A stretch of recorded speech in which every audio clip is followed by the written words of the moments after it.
अस्सलाम वालेकुम नाजरीन। ज़िला कोरगी के अंदर बेशतर इलाके ऐसे जहाँ पे पीने का पानी नहीं है, आवाम बूंद बूंद पानी को तरस रही है। वहाँ वाटर बोर्ड इंतज़ामिया का कहना है कि आप या तो पीछे से हमारे पास पानी नहीं है या फिर हमारे पास इतना बजट नहीं है कि लाइनें डाल के आवाम तक पानी पहुँचाया जाए।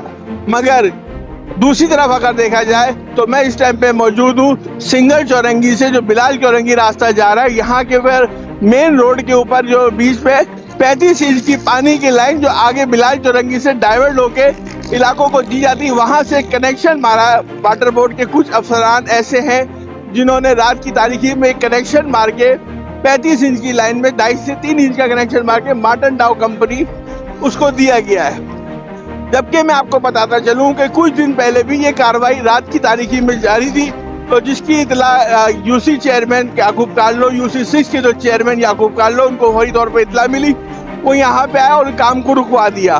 लेकिन चंद दिन गुजरने के बाद ये खड्डा भी भर गया, दोबारा से ये खड्डा खोदा गया, इधर सुरंग बनाई गई। सुरंग सड़क के नीचे से सुरंग जाते हुए सीधा कंपनी को कनेक्शन गया।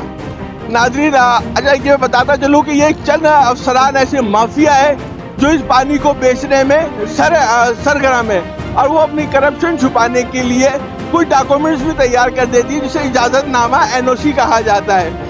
तो अगर उन्होंने इजाज़तनामा एनओसी बना के दी है तो फिर ये हमारा सवाल बनता है उस आवाम के लिए जो बूंद बूंद पानी को तरस रहे। ये इलाके के साथ अवामी कॉलोनी बहुत बड़ा इलाका है। गुलशन लतीफ हो गया, बागे कोरंगी हो गया, उसके उधर गोड आबादी हो गए जहाँ पे पानी का एक कतरा नहीं आ रहा। तो फिर उन लोगों का क्या कसूर है? जब आप पानी को इस तरह गैर कानूनी को कानूनी बना के अगर आप फैक्ट्रियों को पानी बेचेंगे तो फिर ये आवाम फिर कहाँ जाएगी, किससे अपना सवाल करेगी? मुझे दीजिए इजाज़त। कैमरामैन हसन सिद्दीकी के साथ रेहान हनीफ।